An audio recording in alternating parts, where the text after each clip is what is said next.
Hello students, वैसे तो ये टारगेट आप लोगों का जा चुका है। ये आप लोगों को पता है कि 2 दिन पहले ही टेलीग्राम पे ये टारगेट दिया जा चुका है और ये है लास्ट टारगेट आप लोगों का।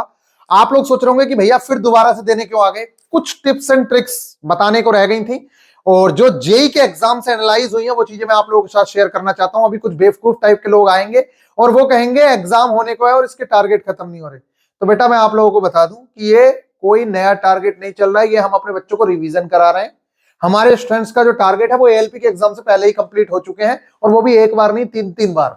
इसलिए जो बेवकूफ फालतू बोलते हैं उन लोगों के लिए मैंने बोल दिया। अब बात करता हूं मैं आप लोगों को कि ये जो टारगेट है ना, टारगेट डे 11 एंड 12, ये ऑलरेडी आप लोगों को प्रोवाइड करवाया हुआ है, लेकिन टारगेट तो आपके पास चला गया। आप कुछ चीजों का ध्यान रख लो क्योंकि लास्ट टारगेट हो सकता है कुछ लोग देखें आके तो उन लोगों को याद रहे कि भैया ने लास्ट टारगेट पे क्या बोला था।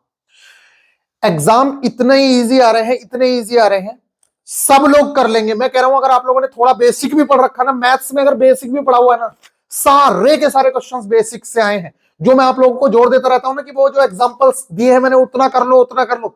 मैं आप लोगों को गारंटी के साथ कह रहा हूं अगर किसी इंसान ने सिर्फ वो एग्जाम्पल भी करे हैं ना तो जेई के पेपर में 95% क्वेश्चन सिर्फ और सिर्फ उन एग्जाम्पल से आए हुए हैं।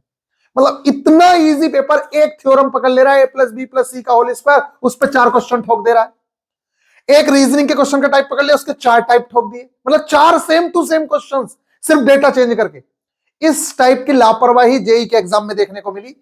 तो अब इस चीज से हमें सीखना क्या। इसी तरीके से अगर मैं आप लोगों को बताऊं ना तो ये टॉपिक देख रहे हैं आप,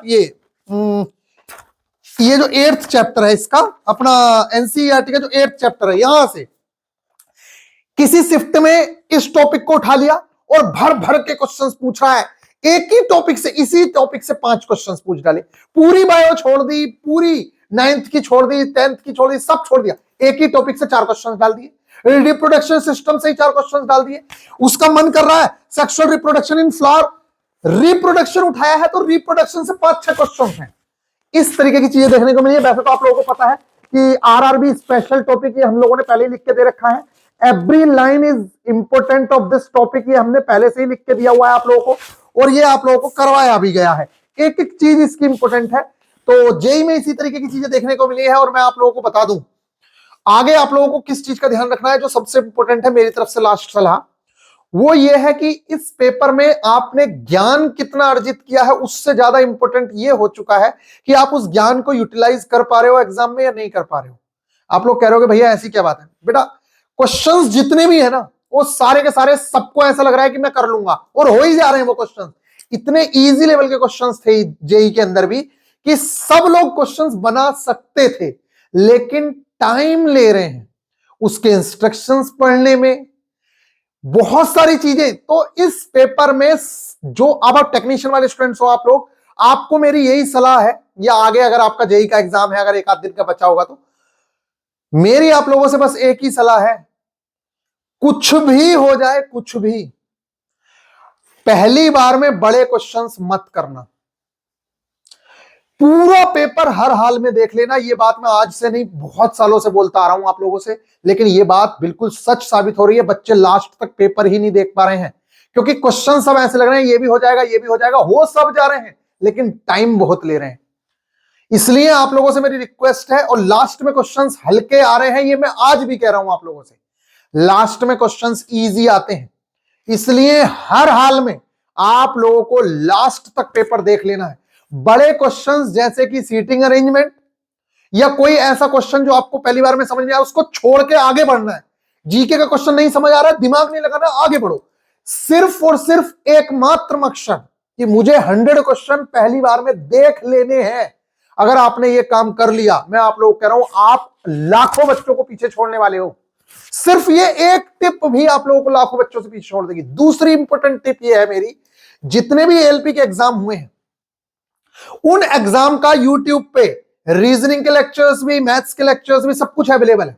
मैं ये नहीं कह रहा सारी रीजनिंग कर लो, आप सिर्फ 3 सेट की रीजनिंग कर जाओ, 3 सेट की। आज की डेट का उठा लो, फिर अगली डेट का उठा लो, कोई भी, सबका लेवल लगभग सेम है, सबका पैटर्न भी लगभग सेम है, लेकिन क्वेश्चन से रूबरू हो जाओगे कि टीसीएस किस टाइप के क्वेश्चन पूछ रहा है। सिर्फ आपको टाइप पता होना चाहिए, सेम टाइप पे के जो क्वेश्चंस थे वो जेई के अंदर पूछे गए और ऐसे ही क्वेश्चंस आप लोगों के टेक्नीशियन में पूछे जाएंगे। बस मैं एक बात आप लोगों को बता दूं, जिस तरीके की लापरवाही जेई में हुई है वो आपके एग्जाम में नहीं होगी। आपका एकमात्र एग्जाम है, उसी के दम पे सिलेक्शन होना है। और ये मैं बात आज से नहीं, बहुत पहले से आप लोगों को बता रहा हूं कि उसका जो पेपर था जेई का वो इजी ही आना था। आप लोगों का पेपर जो होगा वो मॉडरेट लेवल का होगा, इजी टू मॉडरेट लेवल का। अब तक के जो एएलपी का एग्जाम हुआ है और जेई का एग्जाम है, इससे अच्छा लेवल होगा आप लोगों के एग्जाम का, या फिर एएलपी जैसा एग्जाम लेवल होगा, उससे ज्यादा आगे लेवल नहीं जाएगा आप लोगों का। इस बात को आप लोग समझ लेना, लगभग यही लेवल आप लोगों के एग्जाम का रहने वाला है। जो आप लोगों ने फालतू की चीजें पढ़ी हैं, आज भी मैं बता रहा हूं, रियल एग्जाम में जिस तरीके के क्वेश्चंस आ रहे हैं ना, रीजनिंग में या बाकी चीजों में, मैं आप लोगों को अगर सच्चाई बताने लग जाऊं तो आप लोग कहोगे कि ऐसा है क्या भैया, आपने जो दुनिया भर की चीजें पढ़ी है ना बेटा, इतने डिफिकल्ट डिफिकल्ट क्वेश्चंस, ये वो, वहां कुछ नहीं आ रहा है। पूरी की पूरी रीजनिंग वो खुद ही बता रहा है कि भैया ऐसा क्वेश्चन है, इसमें ये इंस्ट्रक्शन फॉलो करो, इसका आंसर बताओ, इसको चेंज करो, ये बताओ। सारी की सारी, मैं कह रहा हूं 80% रीजनिंग किसी फॉर्मूला बेस्ड नहीं है, डायरेक्ट आप कर सकते हो उसको, जो वो बोल रहा है उस चीज को समझो और करो क्वेश्चन। ऐसे ही करवा ले रहा है वो क्वेश्चन। एक भी चीज ऐसी नहीं आ रही है जिसमें तुम्हें अपना दिमाग लगाना पड़े, सारा का सारा दिमाग लगा के वही दे रहे हैं। तो बस लास्ट सलाह है, बड़े क्वेश्चंस पे मत अटकना, करते चले जाना लास्ट तक, क्योंकि इस पेपर में टाइम का ही सबसे बड़ा रोल हो रहा है। एक बात बताइए, अगर आप 80 तक अटेम्प्ट कर पाए, आपने पीछे के 20 क्वेश्चन देखे ही नहीं और उसमें से 7 क्वेश्चंस आते हुए थे आपको, आपसे जो कमजोर बच्चा था उसने लास्ट तक पेपर देख लिया, तो वो आप कितना भी अच्छा पेपर करके आए हो ना, 80 क्वेश्चंस, कोई फर्क नहीं करता उस चीज से। उस बंदे के भले ही 80 क्वेश्चंस में से 4 गलत हो गए हो, लेकिन उसने लास्ट में 7 तो अच्छे कर दिए। इस चीज का ध्यान रखना है। मैं बार बार कह रहा हूं, अगर आप मेरे स्टूडेंट हो तो प्लीज ये गलती मत करना।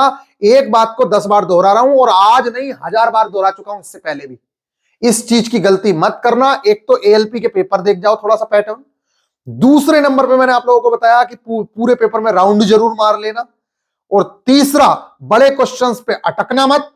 और चौथा पॉइंट, अगर आप हमारे पुराने स्टूडेंट हैं और तो आप लोगों ने मुझसे स्टैटिक जीके और पॉलिटी जरूर से जरूर पढ़ी होगी, उसके नोट्स भी आप लोगों के पास होंगे। टाइम हो तो उसको एक बार रिवाइज कर जाओ, क्योंकि जेई के अंदर पॉलिटी से आर्टिकल से रिलेटेड क्वेश्चन, फंडामेंटल राइट्स से रिलेटेड क्वेश्चंस, पॉलिटी से रिलेटेड क्वेश्चंस पूछे गए। इसी तरीके से आप लोगों से भी पूछे जा सकते हैं, जैन धर्म से क्वेश्चन, बौद्ध धर्म से क्वेश्चंस, ऐसे ऐसे क्वेश्चन पूछे जा रहे हैं, आपसे पूछे ही जा रहे हैं। तो जो मोस्ट इंपोर्टेंट चीजें हैं वो आप लोगों से पूछी जानी है, तो उन चीजों को आप जरूर से जरूर करके जाएं। ये मेरी आप लोगों को एडवाइस है। लास्ट, एज अ बड़ा भाई आप लोगों को समझा रहा हूं, अगर सिलेक्शन लेना है तो इन चीजों का जरूर से जरूर ध्यान रखना।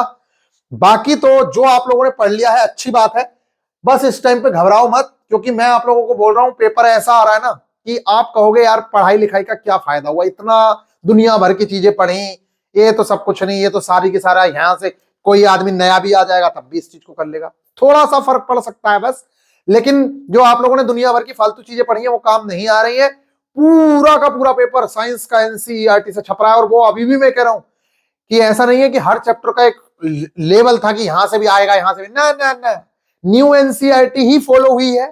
और तो और एक ही चैप्टर पे फोकस कर दे रहा है, किसी भी एक चैप्टर को उठा के, कि केमिस्ट्री से एक उठा लिया केमिकल इक्वेशन, तो केमिकल इक्वेशन से ही भरे जा रहा है क्वेश्चन, समझ रहे हो। इसी तरीके से बायो में उठा लिया रिप्रोडक्शन सिस्टम, तो रिप्रोडक्शन सिस्टम से भरे जा रहा है, फूलों का रिप्रोडक्शन, इसका रिप्रोडक्शन, 5-5 क्वेश्चन, इस तरीके की चीजें देखने को मिल रही है गाइस। और ऐसे ही मैथ्स में हुआ है जेई के अंदर, तो कि एक ही फॉर्मूला से 5 क्वेश्चन, सेम टू सेम, एक ही फॉर्मूला से रीजनिंग में 5 क्वेश्चन, एक ही बेस पे कि एक्स की वैल्यू इतनी और एक्स इसका विलोमानुपाती है, तो बाई की वैल्यू इतनी, तो बताओ अभी एक्स की वैल्यू इतनी है तो बाई की वैल्यू कितनी होगी। इस टाइप के क्वेश्चंस पूछे जा रहे हैं। आई होप कि आप लोगों को समझ आ रही होगी। तो ये सब चीजें तो कराने की जरूरत नहीं है। देख लो, अगर आप लोगों को लगता हो कि भैया ने कराया कि नहीं, देखो बेटा ये सारे के सारे क्वेश्चंस मैं ऑलरेडी करवा चुका हूं। और आज की अगर ये टारगेट आज देख रहे हो, कल पहले दिन जिस दिन पेपर था जेई का, उस दिन अगर आप देखेंगे तो यहां पहली चीज से ही क्वेश्चन मिला हुआ है। ठीक है, हर चीज जो मैंने यहां पे कराई हुई है, यहां से क्वेश्चंस देखने को मिल रहे हैं। संविधान से संबंधित महत्वपूर्ण टर्मिनोलॉजी हो, भारत के राष्ट्रीय चिन्ह हो, मोस्ट इंपोर्टेंट जो चीजें हैं, ये सारी की सारी मैंने पहले से करवाई हुई थी, लेकिन आप लोगों के पास टाइम नहीं था, इसलिए मैंने ये चीजें नहीं करवाई। अभी भी आप लोगों को मैं कहूंगा अगर आपके पास टाइम है तो आप देख सकते हैं, मैंने चीजें प्रोवाइड करवाई हुई है, नहीं तो कोई बात नहीं है, सिलेक्शन मैथ्स रीजनिंग और साइंस के दम पे ही हो जाएगा। ठीक है गाइज, तो ये लास्ट टारगेट था, ये मैं पहले ही प्रोवाइड करवा चुका हूं आपको। इसमें हमने मेटल्स एंड नॉन मेटल्स ये हमें कवर करना है, और अनुमानसिकता वाला जो चैप्टर है इसको हम कवर करेंगे उसके अंदर, और कार्बन एंड इट्स कंपाउंड ये हमारा पूरा का पूरा टारगेट है जो हमें कवर करना है। ट्रिगोनोमेट्री से बिल्कुल बेसिक क्वेश्चन पूछे गए, कोई डिफिकल्ट क्वेश्चन नहीं पूछा गया, ना ही ज्योमेट्री से कोई बहुत डिफिकल्ट क्वेश्चन पूछा गया, बहुत आसान आसान क्वेश्चन पूछे गए हैं। रीजनिंग के अंदर डायग्राम एनालिसिस ये सब चीजें तो देखनी है, देख लीजिए। यहाँ पे मेरे टारगेट में अगर कुछ शामिल है ना वो पॉलिटी ही है, या अगर शामिल है तो जैन धर्म और बौद्ध धर्म ही है। क्यों है? और मेरे सिलेबस में भी जैन धर्म और बौद्ध धर्म है और पॉलिटी है, बाकी नहीं है, क्योंकि इतने सालों से एग्जाम्स को एनालिसिस कर रहे हैं, उसी का दम है जो आज आप लोग जो पेपर देके आते हैं वो वहीं से चीजें मिलती हैं जो पढ़ाया जाएगा। फालतू मैंने कुछ पढ़ाया ही नहीं है, आप लोगों को सिलेबस एनालिसिस दिखा दूंगा मैं। ठीक है गाइज, तो ये सारी की सारी चीजें जो आप लोगों को करवाई गई अब पूछी जा रही हैं। देखो संविधान में किए गए संशोधन से, संविधान से रिलेटेड आर्टिकल से, ये सारी की सारी चीजें हैं। आवर्त सारणी न्यू एनसीईआरटी में नहीं है, उसके बावजूद भी हमने अपने बच्चों को कवर करवाई कि अगर आ जाए तो आप पीछे ना रहो, ये हमने करवा दिया है। लेकिन अगर आपके पास टाइम नहीं है तो आप इस चैप्टर को मत करना, कोई नीड नहीं है। इसी तरीके से हीट एंड टेम्परेचर हमने करवाया था, आपको करने की कोई नीड नहीं है क्योंकि आपके सिलेबस में नहीं है। आई होप कि आप लोगों को ये बात समझ आई है। बाकी देने को तो वो कुछ भी दे सकता है, तो ये वाला सिलेबस में आपका कोई टारगेट नहीं बनता है। कंप्लीट अलजेब्रा सिर्फ बेसिक देख जाओ, कुछ देखने की जरूरत नहीं है। जो मैंने एग्जांपल्स प्रोवाइड करवाए हैं सिर्फ उतना करके चला जाना, आपका बेड़ा पार है। ठीक है, उसी से बेसिक चीजें देखने को मिल रही हैं, ज्यादा कुछ देखने को नहीं मिल रहा है। तो इस टाइप के आप लोगों के टारगेट्स थे। ये सारी की सारी चीजें मैंने आप लोगों को पहले से करवाई। अगर आप लोगों को विश्वास ना हो तो मैं एक बार आप लोगों को सिलेबस थोड़ा सा दिखा दूं, एक बार आप लोगों को टेक्नीशियन का सिलेबस या एएलपी का जो हम लोगों ने सिलेबस डिस्कशन किया है वो मैं आप लोगों को दिखा दूं। ऐसे ही नहीं अपने ग्रुप डी में या एएलपी में स्टूडेंट्स इतना ज्यादा अटेम्प्ट करके आते हैं, क्योंकि उन लोगों ने टू द पॉइंट कंटेंट पढ़ा है, इसके दम पे ही वो लोग सिलेक्शंस ले पाते हैं और अच्छे मार्क्स लेके आ पाते हैं। देखिए ये मेरा सिलेबस डिस्कशन था, और इसके अंदर आप देख लीजिए यहाँ पे मैंने पूरा का पूरा इसके अंदर, देखिए बाकी लोगों का क्या सिलेबस था मुझे नहीं पता, लेकिन मैंने आप लोगों को ये सिलेबस करवाया है। देश, राजधानियां, मुद्रा, संविधान में प्रधानमंत्री, राष्ट्रपति, संसद, ये चीज। और नीचे देख लीजिए यहाँ पे लोक नृत्य, शास्त्रीय नृत्य, पर्व मिले, बौद्ध धर्म, जैन धर्म, मुगल, गांधी युग, और यहीं से क्वेश्चंस आप लोगों के जेई के अंदर पूछे गए हैं। और यहीं से क्वेश्चंस अगर आए, अगर वो करंट से हटा तो आप लोगों के टेक्नीशियन में पूछे जाएंगे। और बाकी जो चीजें हैं यहाँ पे बताई गई हैं वो मोस्ट इंपोर्टेंट है, उस चीज को हल्के में मत लेना। और ये मैंने आप लोगों को पूरा का पूरा साइंस का सिलेबस बताया था, जिसे आज पूरे यूट्यूब के सारे टीचर्स फॉलो कर रहे हैं। यही सिलेबस आज सारे के सारे लोग फॉलो कर रहे हैं, जो मैं आप लोगों को पिछले 2-2.5 साल से कवर करवा रहा हूं। आई होप कि आप लोगों को ये बात समझ आ रही होगी। तो मिलेंगे नेक्स्ट वीडियो में। हम लोग CBT 2 के लिए पूरी तरीके से तैयार हैं। बस आप लोगों का जो ये एग्जाम था, बहुत सारे लोग मुझसे रिक्वेस्ट कर रहे थे कि भैया प्लीज मत स्टार्ट करिए। इसी वजह से ये चीजें स्टार्ट नहीं हुई, नहीं तो हम तो अपनी तरफ से पूरा रेडी हैं। बाकी अब हम लोग इस चीज को स्टार्ट करेंगे, इसलिए बिल्कुल बेझिझक रहिए, टेंशन फ्री रहिए, अपना एग्जाम को दीजिए। हमारी ओर से बेस्ट ऑफ लक है।